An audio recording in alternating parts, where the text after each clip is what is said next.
Unified 911, anong matutulong namin sa'yo? Anya ti maitulong mi ken kapo. Anong may tatabang ko sa Unsay imo? akong ikatabang nimo? Ngini makadabang na misal ka no. Sa anumang wika o dialekto, may tulong na darating sa iyo.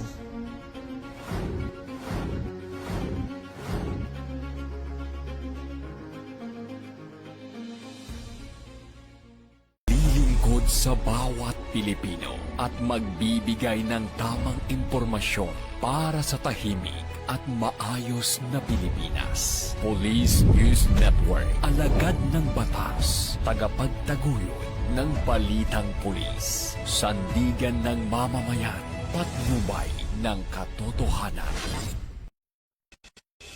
Na Kampo Krame, maghahatid ng pinakahuling kaganapan at nagbabagang balita. Ito ang PNN Police News Network. At ngayon, ang inyong mga tagapagbalita. Magandang araw, bagong Pilipinas. Ako ang inyong alagad ng batas, tagataguyod ng Balitang Pulis, Patrolman Joshua Jimenez. Maghatid sa inyo ng tamang balita, kwento ng pulis at serbisyo para sa mamamayan. At ito ang PNP News Online, ang pangunahing balita ng Police News Network. Alagad ng batas, tagataguyod ng Balitang Pulis.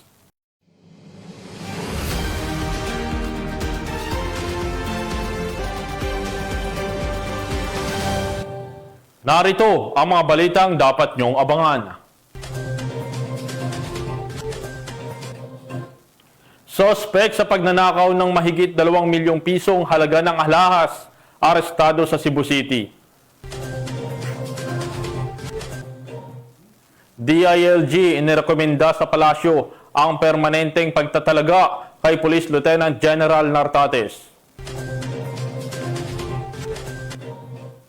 At 2 Chinese nationals dinakip sa qualified trafficking sa Pasay City.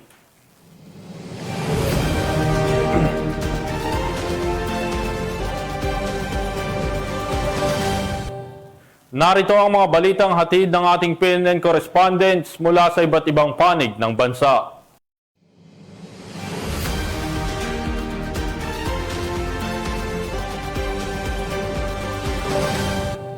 Arestado ang isang sospek sa pagnanakaw matapos itong makipagbarilan sa mga pulis sa Lipa City, Batangas.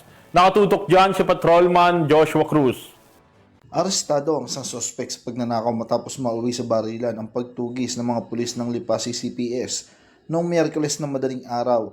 Na-recover sa sospek ang isang hindi lisensyadong baril at mga hinihinalang ilegal na droga. Ayon sa investigasyon, bandang alas 12:30 ng madaling araw, noong Nobyembre 19 taong kasalukuyan, nagising ang 35 anyos na biktima dahil sa ingay sa loob ng kanyang bahay.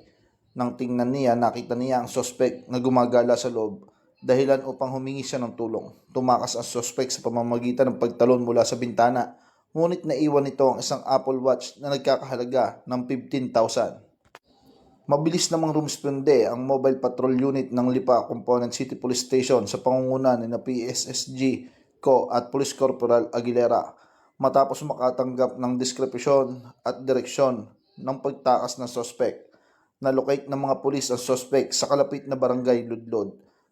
Nang utusan siyang huminto, nagpaputok ng baril ang sospek na nagtulak sa mga pulis na gumanti ng putok.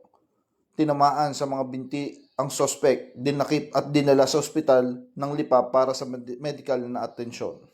Kinilala ang sospek bilang isang 25 taong gulang na lalaki walang trabaho at residente ng barangay Ludlod. Kabilang sa mga nakumpiska mula sa kanya ang isang kalibre 38 revolver, 2 sachet ng hinihilalang pinatuyong dahon ng marijuana at isang Infinix Android phone na nagkakahalaga ng 9,000 na nakumpirma na pagmamayari ng biktima. Sa kasalukuyan, nasa kustodiya na ng Lipa CCPS ang sospek para sa dokumentasyon at tamang disposisyon. Mula dito sa Calabarzon, ako po ang inyong Police News Network correspondent, Patrolman Joshua Cruz, alagad ng batas, tagataguyod ng Balitang Pulis. Maraming salamat, Patrolman Cruz. Samantala, isinumite na ng Department of the Interior and Local Government o DILG sa Office of the President ang rekomendasyon para sa permanenteng pagtatalaga kay Acting Chief PNP Police Lieutenant General Jose Melencio Corpus Nartates Jr.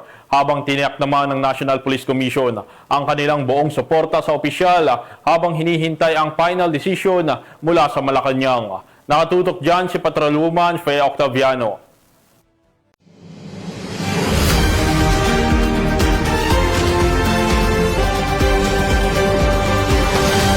Isinumiti na ng Department of the Interior and Local Government sa Office of the President ang kanilang recommendation para sa permanenteng pagtatalaga kay Acting Chief PNP, Police Lieutenant General Jose Melencio C. Nartates Jr. Inihayag ito ng DILG sa pamamagitan ng budget sponsor nitong si Senator J.V. Ejercito sa gitna ng plenary deliberation para sa panukalang 2026 national budget nitong Huwebes.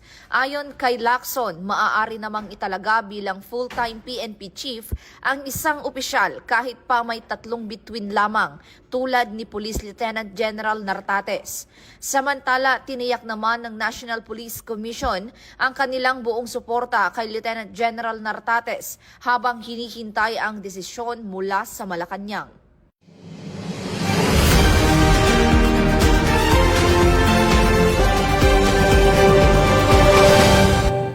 Matagumpay naman na isinagawa ng 2nd La Union Provincial Mobile First Company ang Oplan Bisita Eskwela I Am Strong sa iba't ibang paaralan sa lalawigan na layong tiyakin ang proteksyon at kapakanan ng mga kabataan.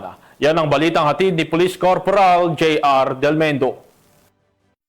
Bilang bahagi ng patuloy na kampanya para sa kaligtasan at wastong paggabay sa mga kabataan, matagumpay na isinagawa ng 2nd La Union Provincial Mobile Force Company ang programang Oplan BES o Bisita Eskwela I Am Strong sa iba't ibang paaralan sa lalawigan. Layunin ng inisyatibang ito na mapalakas ang kaalaman at tiwala sa sarili ng mga mag-aaral sa pamamagitan ng pagtuturo ng kanilang mga karapatan bilang bata, tamang pag-iwas sa pang-aabuso at pagsasamantala at paghubog ng mga positibong asal batay sa mga halagang strong, smart, talented, responsible, obedient, nice, and God-fearing. Kabilang sa mga aktibidad ang pagbibigay ng anti-bullying lecture upang maturuan ng mga estudyante kung paano protektahan ang kanilang sarili, kilalanin ang mga anyo ng bullying at kung saan maaaring humingi ng tulong. Bahagi rin ito ng advokasya ng unit na isulong ang child safety at hikayatin ang kabataan na maging aktibong katuwang sa crime prevention. Ang programa ay sinagawa bilang pakikisa sa pagdiriwang ng 33rd National Children's Month. Patuloy namang nagpapahayag ng suporta ang pamunuan ng 2nd La Union PMFC sa mga programang naglalayong protektahan ang kabataan bilang pag-aanda sa paghubog ng mas ligtas at mas responsableng komunidad sa hinaharap. Mula dito sa Ilocos Region, ito ang inyong PNN Correspondent, Police Corporal J.R. Del Mendo, alagad ng batas, tagataguyod ng Balitang Pulis. Maraming salamat, Police Corporal Del Mendo. Sa kulungan naman ang kinahantungan ng 2 Chinese nationals matapos mahuli ng mga tauhan ng Southern Police District kaugnay sa kaso nilang qualified trafficking sa Pasay City. Magbabalita dyan si Patrolwoman Resanly Umalay.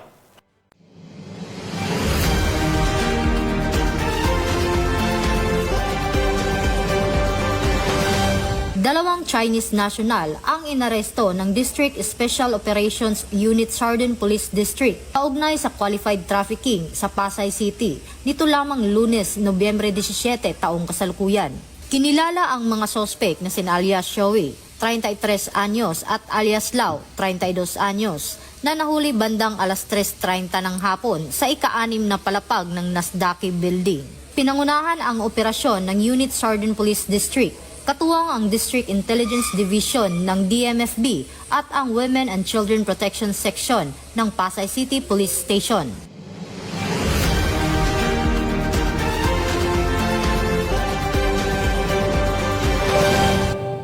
Samantala, naaresto ng Cebu City Police ang isang lalaki na sospek sa pagnanakaw ng mahigit 2 milyong pisong halaga ng alahas sa Guadalupe, Cebu City.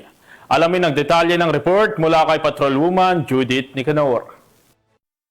Arestado ng mga kapulisan ng Cebu City ang isang 42 anyos na lalaki na itinuturong responsable sa pagdanakaw ng humigit kumulang 2.2 milyong halaga ng alahas sa Limcaking Subdivision Andres Abellana Extension, Guadalupe, Cebu City noong madaling araw nito lamang nakaraan. Kinilala ni Police Captain Vincent Ponce Buntilao, officer in charge ng Police Station 9 Cebu City Police Office, ang suspect na si alias Jersey, 42 anyos at residente ng Guardiario, Barangay Guadalupe, Cebu City. Ayon sa paunang investigasyon, nakita ng isang 20 anyos na testigong babae ang suspect pasado alas 5:30 ng umaga habang ito'y nasa loob ng kwarto ng biktima na isang 29 anyos na babaeng piloto. Nakita niya mismo ang pagbuha ng suspect ng assorted jewelry na tinatayang nagkakahalaga ng 2,245,000 pesos. Bago ang insidente, nagpakilala umano ang suspect sa testigo bilang isang garbage collector. Dahil sa takot, agad siyang nagkulong sa kanyang kwarto at tumawag ng tulong sa mga otoridad. Na-recover ng mga responding pulis ang isang brown cap at silver flashlight na pinaniniwala ang pag-aari ng suspect. Mabilis na nagsagawa ng follow-up operation ng Police Station 9 na nagresulta sa pagkakadakip ng suspect. Ayon sa mga investigador, ang lalaki ay nagtatrabaho bilang part-time sikad-sikad driver at karpentero at gumagamit ng ilang magkakaibang alias. Kasalukuyang nasa kustodiya ng Police Station 9 CCPO ang suspect para sa dokumentasyon at paghahain ng kaukulang kaso habang nagpapatuloy ang investigasyon para sa posibleng karagdagang sangkot o impormasyong kaugnay ng insidente. Mula dito sa Central Visayas, ako ang iyong Police News Network Correspondent Patrolwoman Judith Nicanor, alagad ng batas, tagataguyod ng Balitang Pulis. Maraming salamat, Patrolwoman Nicanor. Walang kawala sa batas ang isang call center agent na sangkot sa iligal na bentahan ng mga bank at e-wallet accounts sa isinagawang operasyon ng PNP Anti-Cybercrime Group sa lungsod ng Pasay. Nakibalita dyan si Patrolman Don Brosas.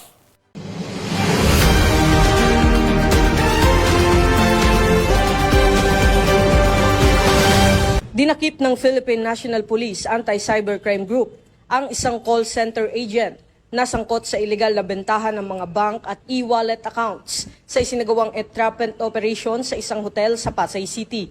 Sa ulat na isinumite kay PNP ACG Acting Director Police Brigadier General Wilson Asueta, nadakip si alias Rog, 31 anyos, na nagtatrabaho rin bilang rider sa Newport City bandang alas 7 ng gabi nitong Lunes. Ayon sa PNP ACG, unang namataan ng kanilang cyber patrollers ang suspect na nagbebenta ng bank accounts online. Agad na isinagawa ang beat-up operation kung saan naaresto ang suspect matapos mahuli sa aktong nagbebenta ng bank at e-wallet accounts. Iginiit umano ng suspect na kailangan niya ang pera pambayad sa motorsiklo. Nahaharap ngayon si Rog sa kasong paglabag sa Republic Act 12010 o Anti-Financial Account Scamming Act o AFASA, kaugnay ng Section 6 ng Republic Act 10175 o Cybercrime Prevention Act of 2012. Patuloy na pinaaalalahanan ng PNP ACG ang publiko na huwag makilahok sa bentahan, pagpapaupa o paglipat ng kanilang bank o e-wallet accounts dahil ito ay iligal at mahigpit na pinarurusahan ng batas. Ito ang bagong PNP para sa bagong Pilipinas, serbisyong mabilis, tapat at nararamdaman.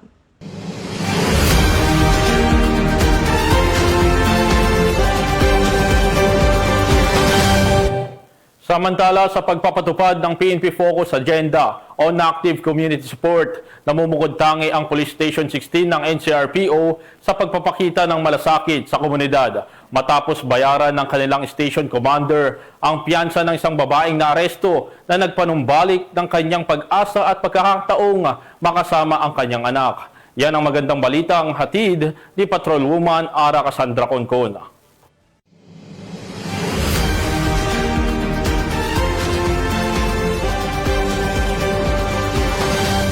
Kakibat ng PNP Focus Agenda on Active Community Support ni PNP Acting Chief Police Lieutenant General Sam Malencio Sr. Tatis Jr. na mamukod tangi ang Police Station 16 ng NCRPO sa pagpapamalas ng malasakit.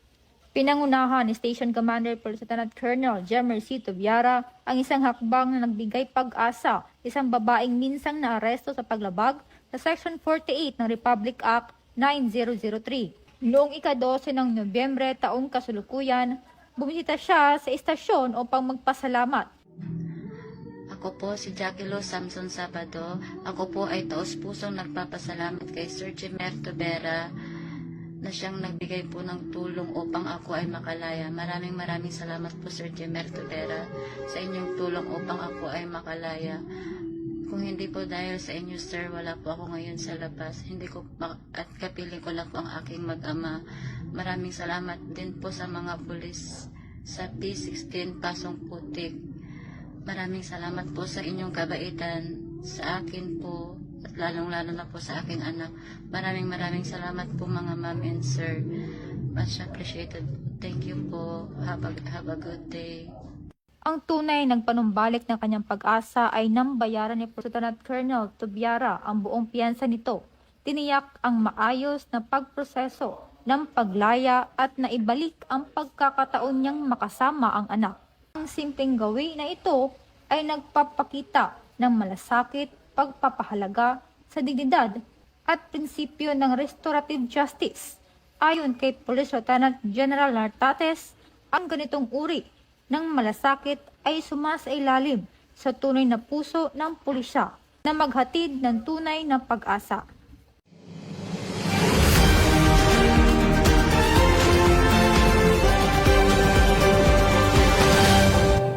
At yan ang mga balitang nakalap ng ating PNN correspondents mula Luzon, Visayas at Mindanao. At mga ka-PNN, 34 days na lang at Pasko na.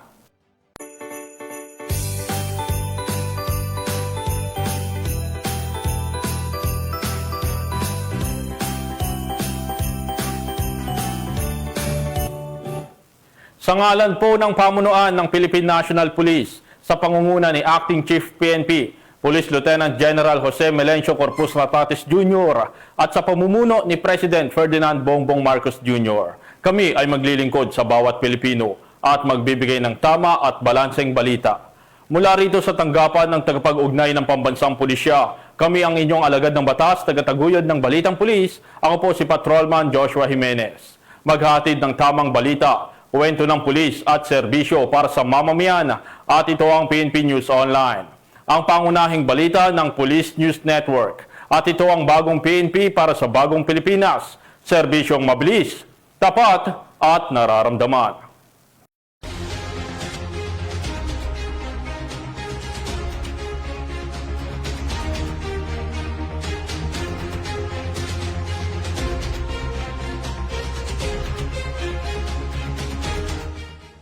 Police News Network, alagad ng batas, tagapagtaguyod ng balitang pulis.